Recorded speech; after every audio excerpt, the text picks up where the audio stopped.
Hi, you guys, it's Tonya Gibbs, and welcome to the last day and the fourth day of hashtag Love Summer Art. It has been an amazing journey with a bunch of amazing artists. If you're unfamiliar with what it is, go up to the search bar, type in hashtag Love Summer Art, and all of this art content will pop up from art contributors here on YouTube. So fun, so many fantastic artists for you to get to know and amazing projects. So let's go ahead and get started. Today I am going to create an art journal page of this little guy. Isn't he adorable? I'm going to show you how to draw him out. So let's go ahead and get started. I've done a little bit of a rough sketch outline of my fish here onto a piece of scrap paper. This is a cardstock that's 110 pound, and I'm going to use the Lindy Stamp Gang in Tiffany Blue, which is a really nice pale blue pigment with a really nice iridescent blue shimmer, and you can see it shining there. It's so gorgeous.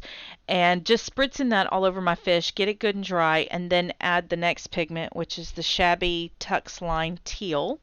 And I'm just going to spritz that onto my mat and then use a paintbrush to add it.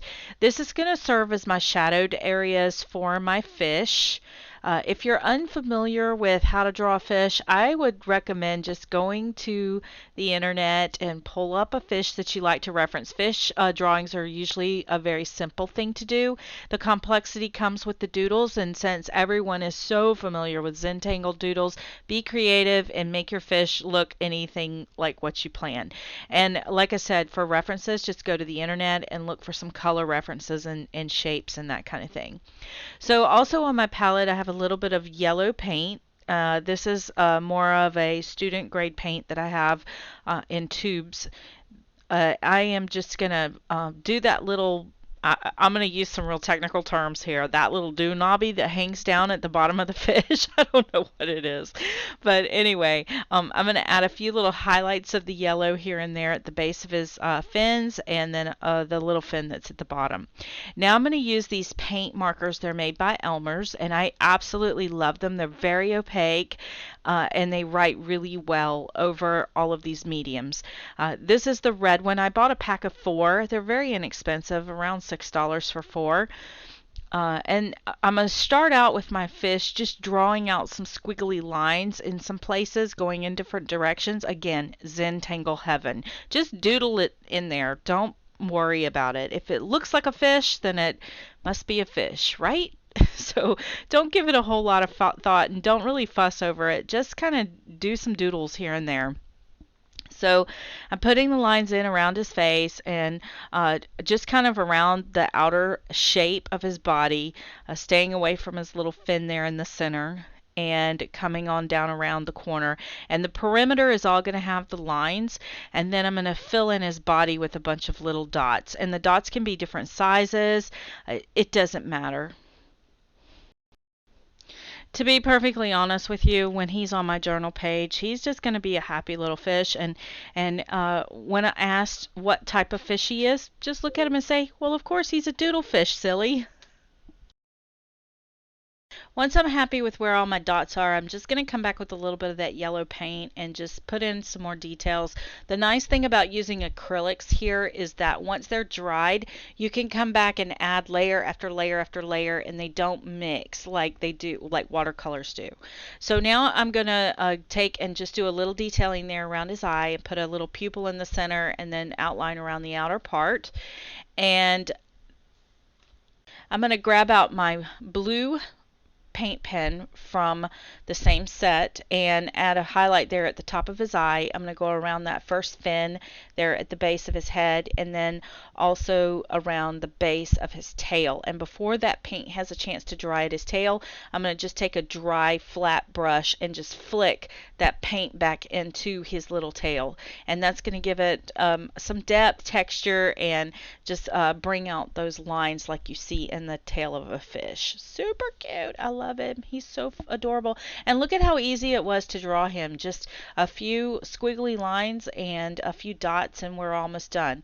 So now I'm just taking the white paint pen and going back over some of these upper, like the top areas where his highlights would be, and just doing a little fine detailing there. And I'm going to cut him out.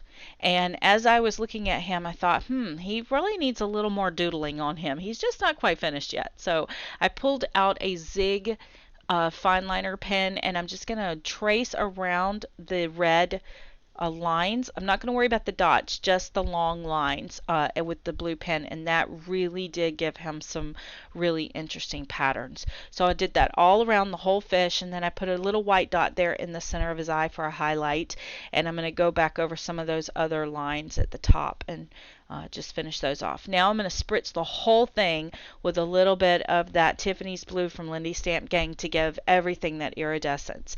Now I went ahead and drew another one of these fish facing in the opposite direction off camera.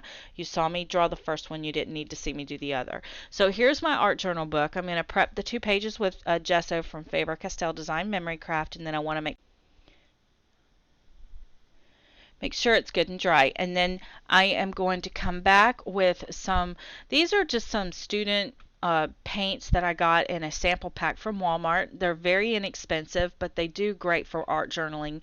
I think they were like $7, and I got a big, huge pack of them at Christmas time. So they have them all the time.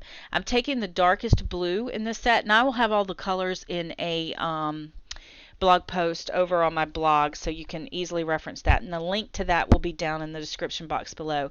So I've pulled out 2 different colors of blue. One's a little bit lighter than the other.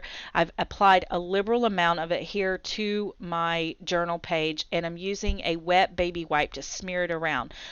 My idea here is to keep this very blotchy. Now keep in mind too, when you're dealing with acrylic paints, you do want to move fast because they dry pretty fast, and also keep in mind that when you're doing a background like this that has a lot of saturated color, you may have to apply a coat or 2 in order to get it done. So then I came back and spritzed the whole thing again with another coat of that Tiffany's blue from Lindy Stamp Gang. Now it's time to start some of my coral reef areas, and notice that the blotchiness in the background really makes it give that really nice depth of field in the sea. So this is one of those coral sponges that you get at the drugstore, or in any department store really, and I'm taking it and dipping it into some acrylic paint off to the side. The hues that I'm using are kind of a hot pink with a little bit of yellow and a little bit of white, and I'm just alternating. I'm just dabbing my sponge down into it and then alternating it around on my palette. And then I come back with a little bit of gesso just to add some highlights there at the top. And seriously, this is the easiest thing in the world to do. I picked 2 warm colors because I wanted to contrast against the lighter colors, or the cool colors that are there in the background. And if they happen to mix, they become this beautiful coral color. So be careful when you're mixing colors that you don't end up with mud. While the bottom of the sea does have a lot of brown in it, so it would be okay if you did, you don't want this to turn into just this big blob of mud. And come back with some highlights, and you're just literally dabbing the paint, dabbing it onto the book. So now you are going to pull out a piece of black cardstock. This is just generic cardstock, and notice my coffee there on the left. It was still very early in the morning, so I've taken a piece of that sponge and cut it off into an interesting shape, and now I'm just taking those same colors I used before, but this time when I put them onto the black, they really pop. It's almost like the black is that undertone of shadow that you needed to make that white paint just, or the lighter tones of the paint just pop, and it's just gorgeous. Look at this.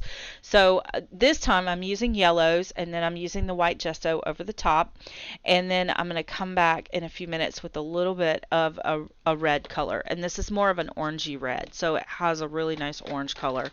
I think it's called Scarlet. So first off, I just want to do these little splotches. They kind of look like little trees here. I don't know if you've been crafting for a long time. There's a product called Flower Soft that would be super cool on this if you were doing it on a canvas, because that's kind of what this reminded me of a little bit. But notice how whenever I come back, I'm going to let that that orange and that yellow and that white completely dry before I go and add the orange. And what this is going to do is going to prevent the colors from mixing. Since this is acrylic paint, they just layer one layer on top of the other, and I'm getting that gorgeous depth of field that I was after. And the black is just making it pop. So now I'm just going to cut some amoeba type shapes out, and I decided that I would really like to have a lavender kind of version of this as well. So washed my sponge completely out so I didn't contaminate with any of these other colors. And now I'm coming back with a purple and a white mixture, and then I came back with just the purple and just the white, and literally just dabbing it on. And then I decided to go ahead and add some of this too into one of the other pieces as well. This is going to give a really nice, interesting color range. So then I just cut out these little amoeba shapes. Nothing fancy, just fingerling-like shapes. And I'm going to arrange them there onto my journal page and try and find placement for them. Before I get too carried away, I thought it'd be nice to go ahead and glue my fish down. But because I want this to be very layered, I'm only going to apply matte medium to the base of my fish and not all the way. I'm not pressing him down. I just want to have a place where he can just kind of sit for a few minutes. I did not add matte medium to his tail, for instance, or his little fin that hangs down at the bottom, because I do want to be able to tuck things in and around. That's how we're going to give everything depth. And then when I'm adding my coral down, I'm only applying the matte medium to the base of the coral so that I have time to tuck things in and around, and you can really start to see it elevating up. I eventually go back and add a little bit more matte medium to some of these areas, but my idea here is to have them sort of freestanding there, and the matte medium that's at the base will keep them tacked down pretty well. But I did want the tops to appear as if they were floating, and I did want to be able to tuck things in and around and through. So that's how fish are. You know, when they're swimming through, they swim through the coral, and that was the look I wanted this to have. So I have a lot of depth here. I'm also keeping my fish and my coral located more towards the bottom because the quote that I want to use I'm going to place in the upper top. Also, I noted a lot of times when you watch fish, and especially in a very crowded coral reef area, they're always towards the bottom. You rarely see them out in the open. That's when they become food, I believe. So I like to keep them right there kind of close to the bottom third of the page. And notice how the contrast of all the coral pieces look there. It just adds so much gorgeous color.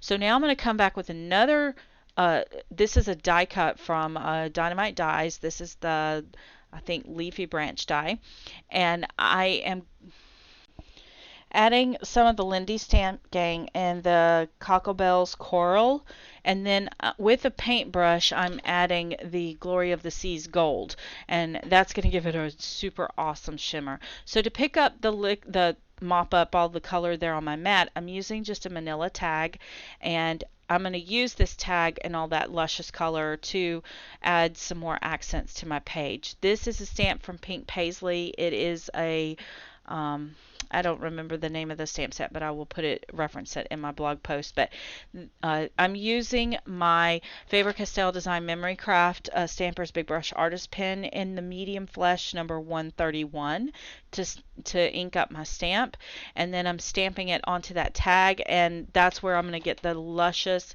variation of color. Now, I forgot to turn on my video camera for this step, but I'm still doing it, so you'll see what I'm doing. I'm taking some matte medium and applying it to my brush, and then in the crevices of my coral, I'm adhering a few flakes of Mica Flakes. These are from the Prima Art Ingredients from Finnabar. This is the gold leaf. And that's just going to give that little hint of jewelry to my page. Now, it's hard to tell with the light directly overhead, but my fish are iridescent blue. There's a lot of shimmer in the background of the blue in the back. And then all of my coral have little hints of some shimmer in them as well. And now here are the Mica Flakes that really just kind of pop. So I'm absolutely loving this, and whenever you take the leafy branch and you cut it apart and just tuck it in around the coral, it gives it so much depth and really adds a lot of nice interest here to my piece, my final piece. because when you look at a coral reef, nothing is ever shaped the same. And I love the openness of the leafy branch dye because it gives that really nice spongy coral look to it as well. So once I get all of my coral in place, I'm going to come back with my white paint pen and I'm going to write out my sentiment. And this says, I would swim the deepest ocean to be with you. And I really thought that was a great quote because the two fish are side by side and I really love it. And that's how I feel about my husband and my kids. And I seriously would swim the ocean to get to them. And also note that when I was gluing things down, my coral, the tips of my coral, the tips of my leafy branch dye, and the fins on my fish are not completely adhered down, so they have a lot of depth to them. I love that they're folded up. Now, if for some reason it starts to look as if they're going to pull, I may come back at a later date and add a little more adhesive to them, but since they're staying in my art journal, I think they'll be fine because the book will close down on top of it. But here is our final piece. I hope that I've inspired you to get out some paper and just start doodling out some fish. I think it would be so fun. This project was totally inspired by my nephew Cooper, who came over and drew me a fish scene one day, and I was flipping around and needed some inspiration and found this his little journal drawing book here, so I decided to go ahead and build this out. So thanks, Coop, for the idea. I really appreciate it. Here's our close-up of all of the images, and you can kind of see the shimmer here in the photos. Thank you again so much for hanging out with me today. I hope you've enjoyed this, and I can't wait to see what you guys are creating from the techniques I've taught here today. So if you do share those in social media, please hashtag following Tonya Gibbs or link the video up down below if you do a video. I'd love to see what you guys are creating. Thank you to everyone who participated in the hashtag Love Summer Art festival. It was so fun. I had a great time. I've met some fantastic new people. I hope you have too. Don't forget there is a blog post that accompanies this that has all the list of supplies that you need to create this yourself. And as always, if you've enjoyed this production, please leave me a comment. So hit that subscribe button up there at the top and share this with a friend.